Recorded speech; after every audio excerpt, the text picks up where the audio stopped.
तुम्ही जिंकलात, राहू दे या मुलीला याच घरात. पण एक गोष्ट लक्षात ठेवा, इथून पुढे या मुलीबरोबरच माझे तुमच्या बरोबरचे संबंध कायमचे संपले. हा रेडकर तुमचाच खास माणूस होता, तरी तुमच्या विरुद्ध त्यांनी साक्ष दिली. इथे राहण्यापेक्षा कुठेतरी जाऊन जीव देते, म्हणजे हा त्रास तरी संपेल. माणसाची फक्त एकच गरज नसते, आणि जी गरज तू अहिल्या, तू आहेस म्हणून नरसिंह आहे. म्हणजे बऱ्याच दिवसांनी जरा मूड होता, म्हटलं let's have drink together. Ahilya मूर्ख आहे. तिच्या बोलण्याकडे तुम्ही लक्ष नका देऊ. सगळ्यांनी मिळून मला एकटं पाडलं राधिका. नरसिंहराव, तुम्ही एकटे नाही आहात, मी आहे तुमच्या बरोबर. अहिल्यामुळे तुम्ही निराश नका होत. बऱ्याच विरोधकांना तुम्ही धडे शिकवलेत. त्यांच्यासमोर ही घरची लोक काहीच नाही. राधिका,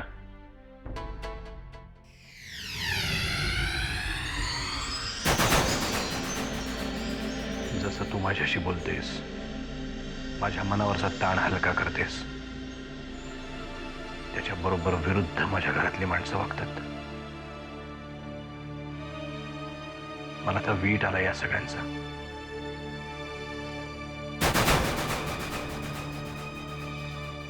नरसिंहराव, उद्याचा दिवस तुमच्यासाठी खूप महत्वाचा आहे. प्रत्येक राजकीय माणसाचं स्वप्न असतंय. माझ्या घरातल्या लोकांना किती आनंद झालाय कोणास ठाऊक. आतेबाईंना जानकीच्या डोळ्यातलं पाणी दिसतं, पण तिच्या मनातलं विष दिसत नाही. तुम्ही का पुन्हा पुन्हा त्या गोष्टी तडपताय? कारण राहून राहून मला एकच प्रश्न पडतो, जानकी असं का वागले? उद्या एकदा शपथविधी झाला ना की मनात हा असा कुठलाही विचार आणायचा नाही. मी नाही आणला तरी अहिल्यासारखी माणसं माझ्या अगतिकतेची जाणीव करून देतीलच.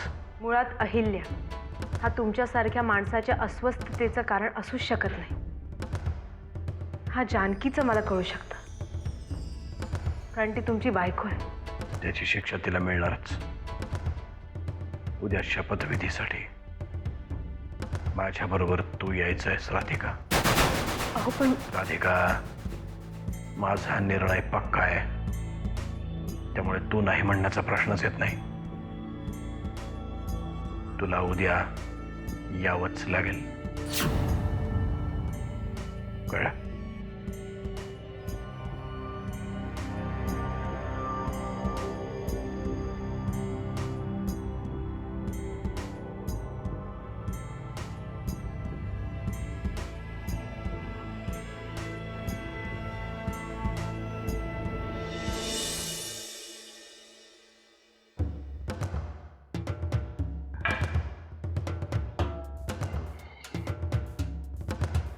काय परशू, मजा आली? नाही म्हटलं मजा आली. लय मजा आली बाबा, लय मजा आली. मी काय म्हणतो, म्हणजे आता बघा, दारूच्या या पार्ट्यांची अशी इस्टेट पातळीवरती संमेलन व्हायला पाहिजे. म्हणजे म्हणजे आता ते लेखक असतात की नाही, लिहितात ते साहित्यिक. हा साहित्य, त्यांची कशी साहित्य संमेलन होत आहेत. ते नाटक वगैरे असतात बघ, नाट्य संमेलन. हा, तसं दारू पिणाऱ्यांचं एक मध्य संमेलन व्हायला पाहिजे इस्टेट पातळीवर. हो नाही, अरे नुसतं हो म्हणून नाही जाणार, तुझ्यासारख्या पुढाऱ्यांनी पुढाकार घेतला पाहिजे. मी घेऊ की पुढाकार घेऊ, पण काय याच्यासाठी आपल्या दादाचा पाठिंबा पाहिजे ना रे. मिळणार. मी बोललो की नाही दादाला की दादा देणार आहे काय नाही काय. का का म्हणजे खास माणूस, दादाचा खास माणूस, एकदम आतल्या गोट्यातला. नाही तू कधीपासून झालास दादाचा खास माणूस? अरे कसं म्हणजे काय बाबा, तुला सांगतो मी, दादा आहे की नाही माझे आम्ही नाही बोलणार. आताची घडीने तोंडावर बोट आम्ही नाही सांगणार जा. ए परशु, अरे असे दारू पिणारे एकमेकांपासून काही लपवत नाहीत. कमॉन. अरे असं तू बोलला की नाही, दारू पिणाऱ्यांबद्दल बोलला की मी असं एकदम भाऊक होतो रे, भाऊक होतो म्हणजे. बोल बाबा बोल, मी दारू पिणारा, तू दारू पिणारा की नाही? विचार, मला काय हवं ते विचार, मी सगळं सांगून टाकतो तुला. विचारायचं असं काही नाही रे, मनात एक शंका होती. शंका विचार. आर्यन कसा मेला असेल? कोणी त्याला मारला असेल? कोण आर्यन? आर्यन अमृताचा नवरा. ही कोण आहे अमृता? अमृता आपल्या दादाची मुलगी, नरसिंह किल्लेदारांची मुलगी. अरे बाबा वामण्या, कळ असं बोल, कळ असं बोल. आता हा नरसिंह कोण उपटला?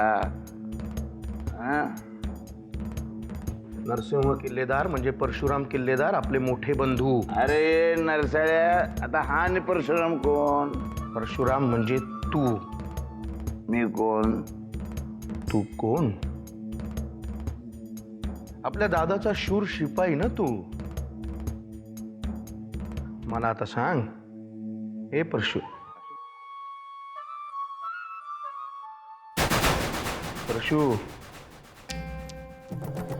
परशु दादा बरोबर कधी गेला होता? परशु आहे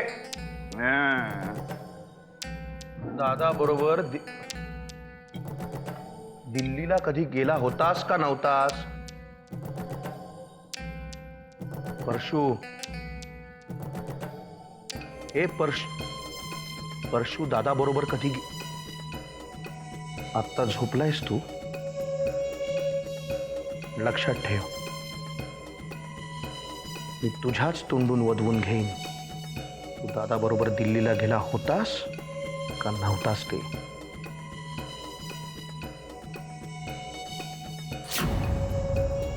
हा परशु, दादा बरोबर दिल्ली.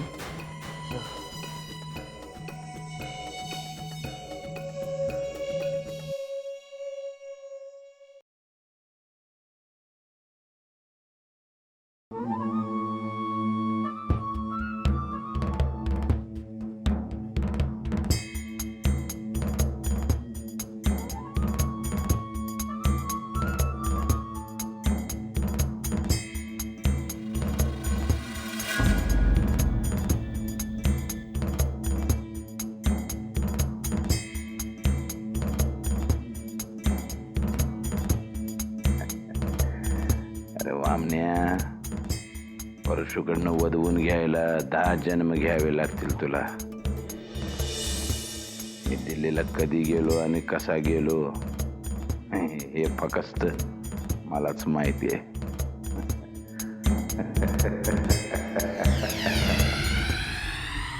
तुझा शबूद म्हणजे माझ्यासाठी काळ्या दगडावरची रेघ आहे.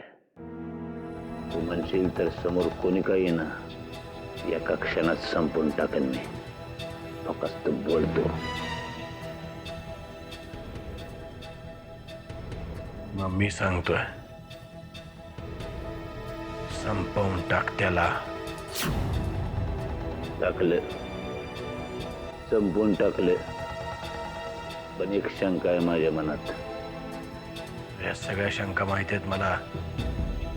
वाकणेस पैसे पोहोचवतील तुझ्यापर्यंत. नाही रे बाबा दादा, पैसे तर तू या कामाचे मला देणारच. ती शंका नाही, माझ्या मनात दुसरी शंका आहे. कसली? म्हणजे हे काम मी जेव्हा करत असेल त्यावेळेला मी दुसऱ्याच कुठल्या तरी गावामध्ये असणार याची काय खबरदारी तू घेतलेली आहे? परशु, तू आता माझा माणूस आहेस. तुला वाचवणं माझीच जबाबदारी आहे. नाही ते समजा बरोबर आहे, तरी पण मला सविस्तर कळलं पाहिजे तू नेमकं काय करणार आहेस ते. दिल्लीची 3 तिकीटं काढायला सांगितली आहेत. 2 सकाळी 8च्या फ्लाईटचे आणि 1 12च्या फ्लाईटचं. असं म्हणजे सकाळची 2 तिकीट तुझ्या आणि माझ्या नावावर काढले, दुपारचं तिकीट वाकण्याच्या नावावर काढले. पण प्रत्यक्षामध्ये सकाळी तू आणि वाकण्या जाणार आणि मी दुपारी जाणार, बरोबर? चांगलंच कळायला लागलंय तुला. हे पहिल्यापासूनच कळते रे. कसं आहे, तू विसरला असलास तरी माझ्या लक्षात आहे. आपल्या आया वेगळ्या असल्या तरी बाप एकच आहे. माझ्या बी बुद्धीला धार पहिल्यापासूनच होती, तर तुम्ही लोकांनी गंज चढवलाय त्याच्यावर. जास्त हवेत उडू नकोस. तुझं तिकीट वाकणीस पोचवतील तुझ्याकडे. त्या वाकण्याने काही गडबड केली म्हणजे? त्याची काळजी तू करू नकोस. फक्त काम झालं पाहिजे. होणार.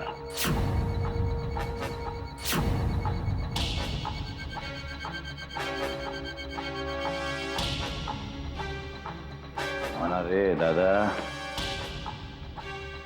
काम फत्ते होणार.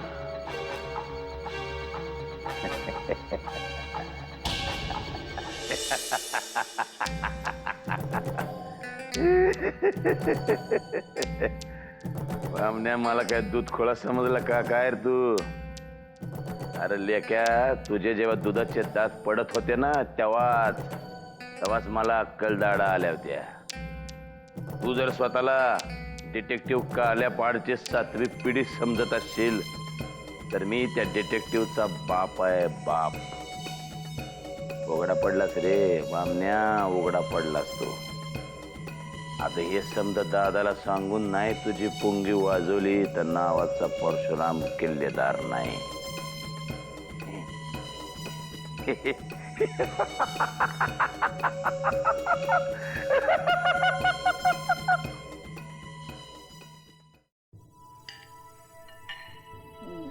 या पांडू, पांडू. कशाला त्याच्या नावाने ओरडतोय? बाहेर पाठवलं मी त्याला. मग घरातले इतर नोकर काय मेले की काय? अरे असं काय बोलतोय? ही जर मला वाढणार असेल तर या घरातलं पाणी सुद्धा पिणार नाही मी.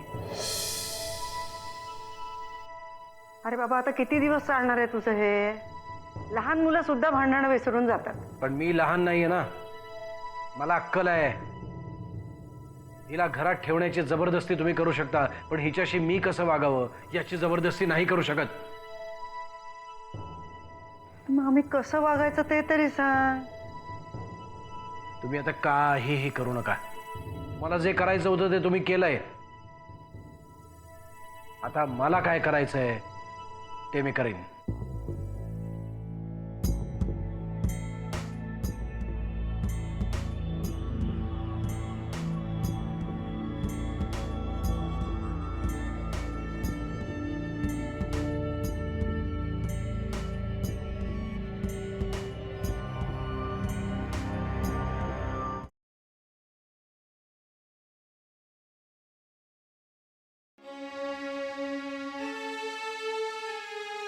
अरे का असा वागतोस रे?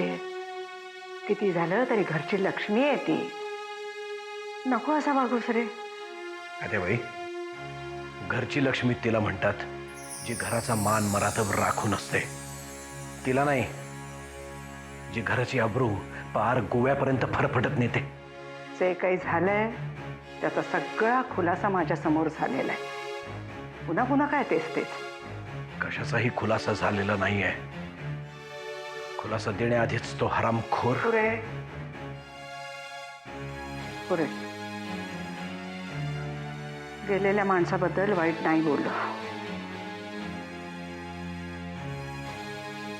असो. अरे आज तुझ्या मंत्रिपदाचा शपथविधी आहे ना? जानकीच्या कृपेनेच आजचा दिवस बघायला मिळालाय तुला. हे मला कळतच नाही. तू मुद्दामून हे असं करतेस का खरंच तुला काही कळत नाही? जानकीच्या कृपेने काय? तिची लायकी तरी आहे का या घरात राहण्याची? तिची लायकी काढायचा हक्क दिलेला नाहीये कोणी तुला. ठीक आहे, नाही दिला कोणी हक्क, पण तिने वेळोवेळी मूर्खपणा करून सिद्ध केली तिची लायकी. काहीही असलं तरी अख्खा महाराष्ट्र तिला तुझी बायको म्हणून ओळखतो. तेव्हा आजच्या समारंभाला तू तिला बरोबर नेणार आहेस की नाही? शक्य नाही. गावठी आणि गावंढळ आहे ती. तिथे जाऊन पुन्हा चुका करेल. अरे मी ग्वाही देते तिची. एवढा आनंदाचा प्रसंग आणि ती तुझ्या बरोबर नको? माझ्या बरोबर कोणीही नकोय आतेबाई. आणि जा तू आता इथून.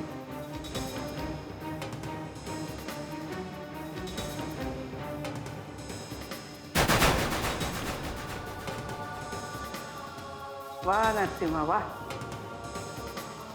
छान चाललंय. एक लक्षात ठेव, एखादी गोष्ट जितक्या वेगाने वर जाते ना तितक्याच वेगाने खाली पण येते.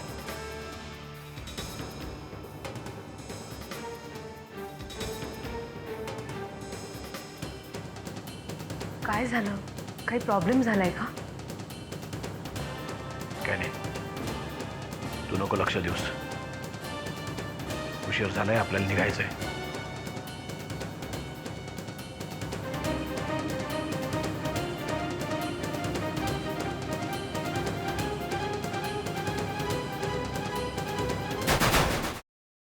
काय झालं?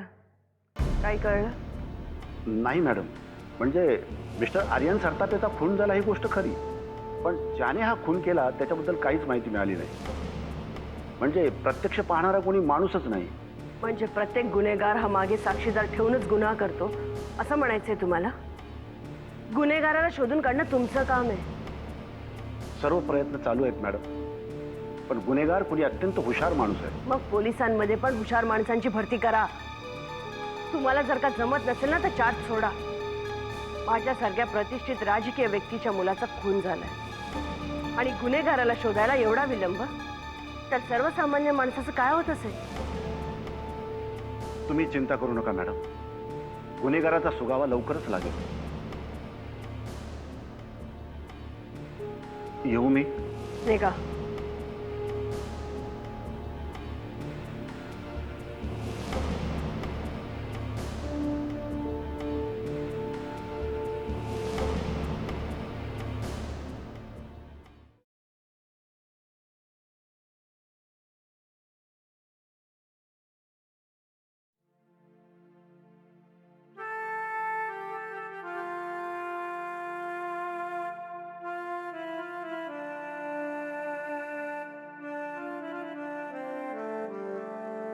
काय झालंय?